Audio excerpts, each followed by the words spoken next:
Olá, amigos da Novo Tempo, que prazer e que honra é ter você e mais uma jornada aqui no Saldo Extra. Você sabe, tudo que nós fazemos aqui é para você, é para o seu bem-estar, o bem-estar da sua família. E como é bom ter você ao nosso lado. Você não apenas nos honra com a sua presença, com a sua companhia nos assistindo, mas também nos traz motivação para seguirmos em frente. Compartilhe sempre conosco os seus pensamentos, as suas observações e sugestões nas redes sociais. Queremos ouvi-lo e, através das suas sugestões, trazer novos programas para você. O tema de hoje ele é muito sugestivo. O segredo das mentes empreendedoras. Este assunto serve para todo mundo, inclusive para aqueles que já estão desfrutando da sua aposentadoria e podem ajudar muita gente. Mas antes de discutirmos sobre este tema das mentes empreendedoras, vamos às notas de economia dessa semana. Pro Neumano, agora é contigo. Olá, caro amigo do Saldo Extra, olá Antônio. Vamos às notas de economia, hoje para falar sobre violência. Porque violência também tem custos, gera custos e tem tudo a ver com a economia. Dados do Fórum Brasileiro de Segurança Pública mostram que em 2013 foram gastos 258 bilhões de reais por causa da violência. Esse valor é tão alto que equivale a 5,4% do Produto Interno Bruto do Brasil. Dividindo esse valor, notamos que 61 bilhões de reais foram gastos com polícias e segurança pública. Esse valor é 8,6% maior do que o gasto em 2012, o que o Fórum avalia como um indicativo da urgência de ajustes neste valor. Daqueles 258 bilhões de reais gastos com violência, apenas 5 bilhões e 100 milhões são gastos com prisões e unidades de medidas socioeducativas, o que fez com que o déficit de vagas nas prisões aumentasse 10%, chegando a 220 mil vagas em falta.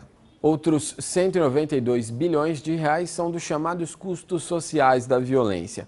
Destes, 78 bilhões de reais são gastos com segurança privada, sistemas de saúde e seguros. E os outros 114 bilhões de reais dos custos sociais da violência são por causa de vidas perdidas, por causa de mortes violentas. No Brasil, a cada 10 minutos, uma pessoa é assassinada. É claro que o maior prejuízo é para as famílias dessas pessoas, mas há também um grande impacto na economia.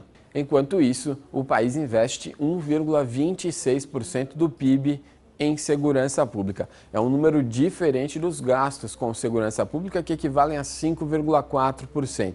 Aqui são investimentos que totalizam, eu disse, 1,26% do PIB do país. E o indício de que o país precisa investir mais em segurança pública vem da França e também do Reino Unido, dois locais onde a taxa de homicídio é 25 vezes menor do que a taxa de homicídio do Brasil. Mas ainda assim, dois locais que investem mais em segurança do que aqui no país. Se compararmos com um país vizinho, como o Chile, o investimento brasileiro é proporcionalmente 2 vezes maior. Mas quando é comparada a taxa de homicídio, a taxa do Brasil é 8 vezes maior do que a do Chile. Se, como a gente tem visto sempre aqui na economia, a situação é ruim, na segurança pública a situação é pior. E não adianta querer dissociar uma coisa da outra, porque é só notar que a maior parte dos assassinatos são nas classes sociais mais baixas. Portanto, há uma clara relação entre a economia e a violência. E tudo isso contribui para um número que dá uma perspectiva ainda pior. Uma pesquisa feita pela Fundação Getúlio Vargas afirma que 81% dos brasileiros acha que é fácil desrespeitar as leis do país o que é o começo para qualquer tipo de violência. Por isso, para ter menos custos, é preciso mais investimento. O Notas de Economia fica por aqui, eu volto na semana que vem. Até lá!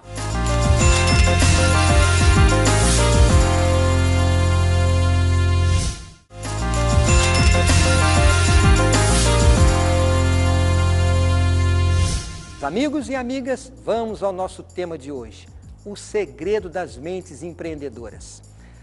Você já ouviu falar de Steve Jobs, a mente criativa por trás da Apple, e de Mark Zuckerberg, o jovem empresário que criou o Facebook? E se lembra de Bill Gates, um dos fundadores da Microsoft?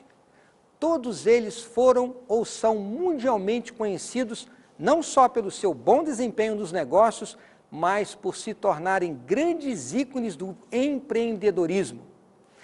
Suas diferentes formas de pensar e enxergar o mundo estão deixando um legado em algumas áreas da sociedade, que está influenciando nossas vidas. Você pode até não perceber, mas a maneira como nos comunicamos hoje, por exemplo, é resultado de importantes avanços tecnológicos que eles proporcionaram. Mas você já parou para perguntar o que todos estes homens têm em comum? Qual seria realmente o segredo das mentes empreendedoras? É sobre isso que nós vamos falar hoje. Nós vivemos em um mundo extremamente competitivo, e esta competição acontece no desenvolvimento de nosso trabalho, que é a nossa fonte de sustento, que nos proporciona bem-estar e recursos para realizar nossos sonhos, os nossos planos. Estamos aqui falando a cada semana sobre educação financeira, de como você deve administrar bem a sua renda, o seu salário, mas também é importante nós dedicarmos um tempo para falar de como você pode aumentar esta renda, ter um melhor aproveitamento de suas habilidades pessoais e de todo o conhecimento que você já adquiriu em anos e anos de estudos.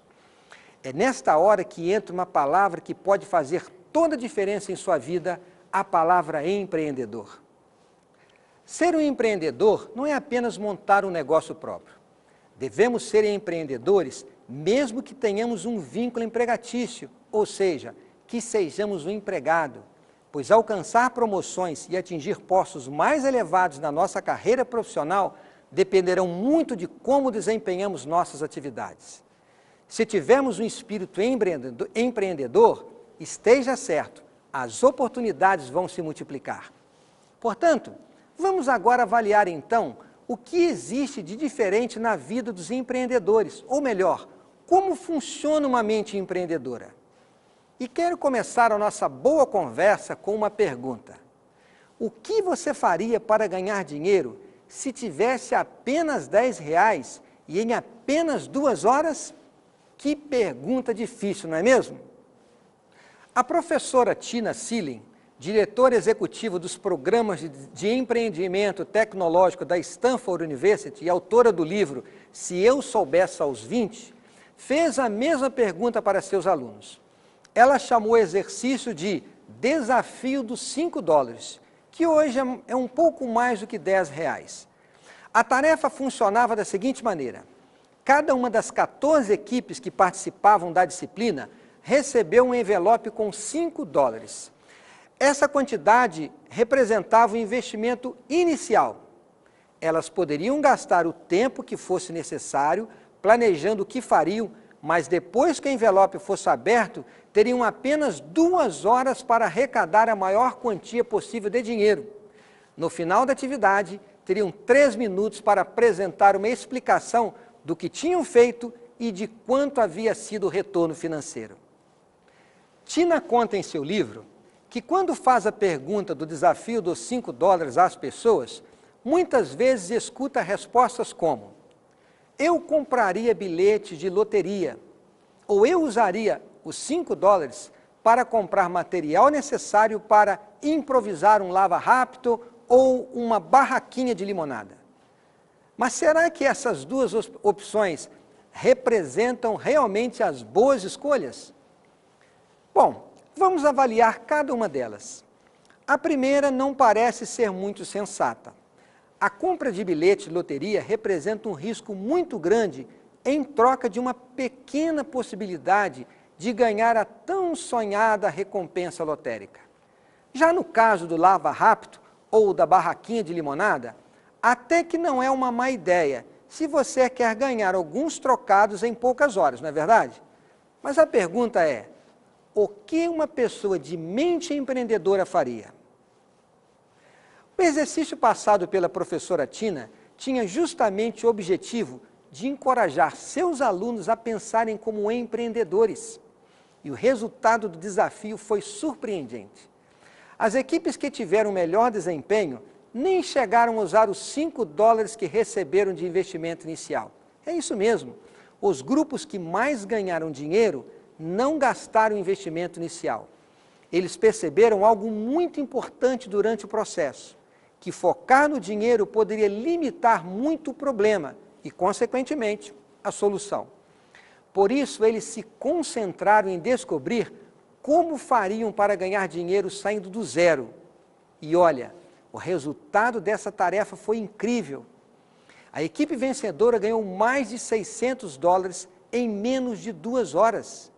Isso significa um retorno médio de 4.000% se levarmos em consideração o capital de investimento. Mas, como eu disse, muitas dessas equipes nem sequer utilizaram os $5. Nesse caso, podemos considerar que o retorno financeiro foi infinito. E então, está curioso para saber o que as melhores equipes fizeram? Vamos destacar as 3 primeiras.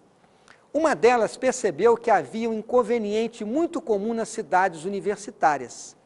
Como esses municípios possuem um grande número de jovens, os restaurantes e estabelecimentos se tornam muito concorridos nos finais de semana e, por isso, as listas de espera para uma mesa em algum desses lugares é quase sempre gigantesca. O grupo viu também que havia um número considerável de pessoas que estariam dispostas a pagar algo a mais só para não ter que esperar horas na fila. Eles, então, decidiram oferecer um serviço que seria útil a esse grupo de pessoas. Eles se dividiram em duplas e saíram pela cidade fazendo reservas em diversos restaurantes. Quando a hora marcada das reservas se aproximava, vendiam essas reservas. Conseguiam até $20 em cada uma delas.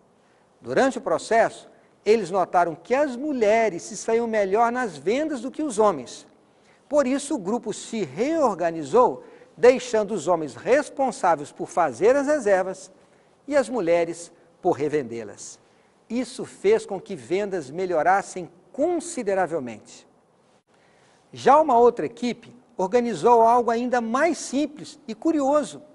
Armaram uma barraca em frente ao centro acadêmico e se ofereciam para checar a calibragem dos pneus das bicicletas de graça. Quando os pneus precisavam ser enchidos, cobravam $1 pelo serviço. Mas a professora Tina conta que no começo o grupo chegou a se sentir mal por cobrar $1 em um serviço tão simples. Por isso, passaram a sugerir aos clientes que doassem o valor que quisessem pelo serviço. O resultado foi melhor que o esperado. Com as recompensas voluntárias, passaram a ganhar ainda mais do que quando cobravam apenas $1. Mas a equipe que mais se destacou, que superou todas as expectativas, arrecadou $650 de uma maneira inesperada pelos seus colegas e até mesmo pela professora. Ela vendeu os 3 minutos que possuía para apresentar os resultados do trabalho para uma empresa que estava interessada em contratar estudantes daquela classe. Os integrantes do grupo elaboraram um comercial para a empresa com a duração exata do tempo de apresentação. Uma ótima ideia, você não acha? Mas o que essas 3 histórias nos dizem realmente sobre o segredo das mentes empreendedoras? Esta é a razão de nós estarmos aqui estudando este assunto. O que essas histórias nos trazem de ensinamento para a nossa vida? Amigos, existem 3 aspectos em comum entre elas. São 3 processos importantes que cada equipe enfrentou para empreender seus negócios. O primeiro deles foi o de identificar oportunidades. Certa vez, Vinod Khosla, cofundador da Sun Microsystem, disse o seguinte: quanto maior o problema, maior a oportunidade. Ninguém vai te pagar para resolver um não problema. Querem empreender com sucesso? Seja um caçador de problemas. Você precisa entender o mundo que o cerca. Só assim você vai perceber que as oportunidades são inúmeras. Todos os alunos da professora Tina tiveram que gastar tempo observando a realidade ao redor. Dessa maneira, eles conseguiram ver e entender quais eram as dificuldades que as pessoas enfrentavam no cotidiano e inconvenientes que eles mesmos encaravam no dia a dia. Em qualquer lugar, é possível identificar problemas que precisem ser solucionados. Portanto, quer ser um empreendedor? Encontre os problemas. O segundo processo em comum entre todas as equipes foi o de desafiar suposições. Você já percebeu que a maior parte das pessoas pensa nos problemas de uma maneira bastante restrita? É comum ver um ou outro aflito em busca de soluções para seus problemas, mas isso é porque eles realmente procuram saídas dentro dos padrões já conhecidos. Lembra da ideia de construir um lava-rápido? Pode parecer uma boa solução para ganhar alguns trocados, mas quando pensamos em algo novo, algo diferente do óbvio, os resultados podem ser muito maiores. O desafio dos $5 é apenas um exemplo claro de que desafiar as suposições que já existem é mais lucrativo. E esse lucro não é só financeiro. Você ganhará experiência dentro do mercado, do desempenho do seu trabalho, e isso pode se tornar um diferencial na sua vida.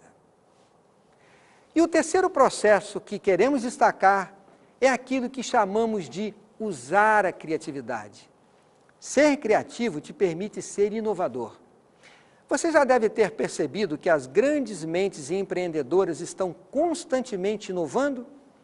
Mas essas duas qualidades não são características que se restringem a poucas pessoas no mundo. Criatividade é um exercício do pensamento. Uma mente criativa não se importa de achar respostas para problemas, mesmo que os recursos sejam escassos. Na verdade, é justamente quando faltam recursos que somos mais criativos. Lembre-se, quanto maior o obstáculo, maior a oportunidade. Mas tem ainda uma última coisa que eu quero ressaltar, que podemos aprender da experiência feita pela professora Tina. Se você se lembra que a equipe que criou o sistema de vendas de reserva descobriu durante o processo que as mulheres vendiam mais que os homens, lembra-se disso? E que a equipe que se oferecia para calibrar os pneus de bicicleta passou a ganhar mais dinheiro depois que descartou o preço fixo? Há uma grande lição que podemos tirar dessas duas histórias. É possível que existam coisas que você descobrirá somente depois que começar seu empreendimento, como, por exemplo, maneiras mais eficientes de trabalhar que podem aumentar seus lucros. Muitas vezes, é no contato com o cliente que você entenderá melhor os desafios a serem superados para obter o maior retorno. Esteja atento a cada detalhe. Uma mudança simples pode significar a descoberta de uma mina de ouro para a sua vida. Bom, agora que já sabemos um pouco como funcionam as mentes empreendedoras, vamos recordar alguns conceitos? As grandes mentes empreendedoras identificam oportunidades, desafiam suposições, usam a criatividade e estão sempre alertas para tornar o trabalho mais eficiente. Meu amigo e minha amiga, o segredo para ser um empreendedor não está na grande quantidade de recursos, mas na maneira de administrar e fazer render o que você possui.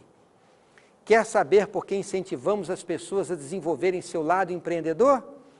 Eu quero, para isso, convidar a você a ler comigo um texto da Bíblia. Na verdade, recordar um texto da Bíblia, que está lá no livro de Gênesis, quando Deus criou todas as coisas.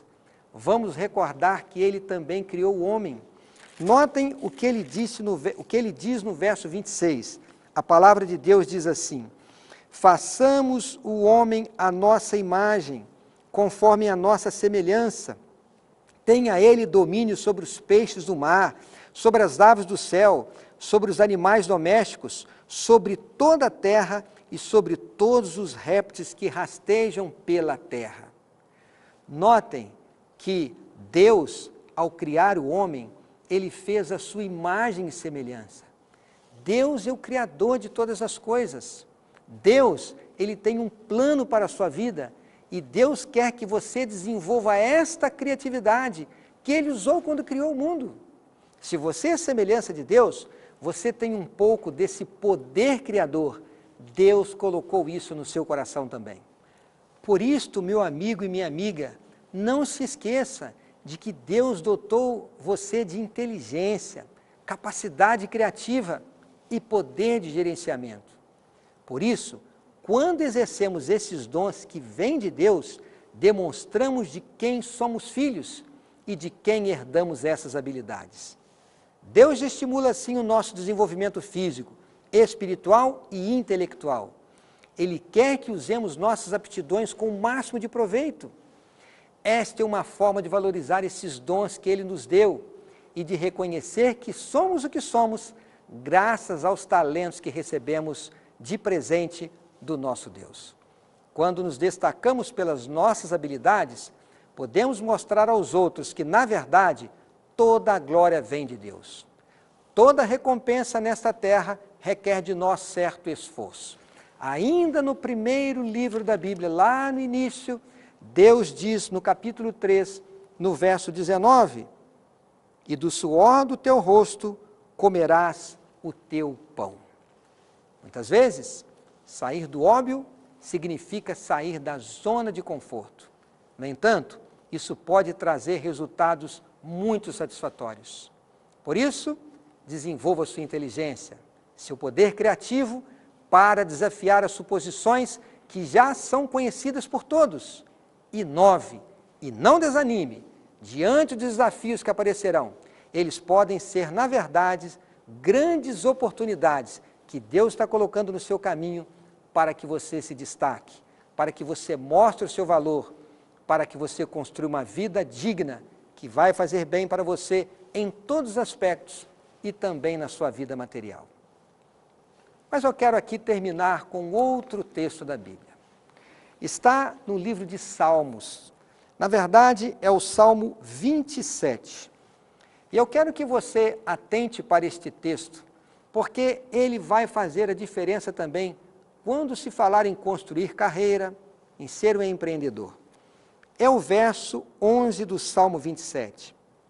Ele diz assim: ensina-me, Senhor, o teu caminho e guia-me pela vereda plana. O salmista está pedindo a Deus que Deus lhe mostre o caminho que vem dos céus e possa conduzi-lo por uma vereda plana. Eu quero dizer algo muito especial a você. Desenvolva o seu lado empreendedor. Ao montar um negócio ou administrar o seu negócio. Falamos aqui de algumas características das mentes empreendedoras. Isso é muito legal. Use esse lado empreendedor também no seu trabalho, mesmo que você seja um empregado. O fato de você ser um empreendedor ao desenvolver as suas atividades vai fazer com que as suas habilidades apareçam e oportunidades vão surgir no desenvolvimento da sua carreira profissional. Mas, meu amigo, não existe nenhuma conquista deste mundo, nenhum caminho vitorioso deste mundo que substitua o caminho de Deus. Até porque as conquistas deste mundo ficarão por aqui. Microsoft, Facebook, a Apple e este mundo tecnológico criado por essas mentes empreendedoras, um dia vão acabar.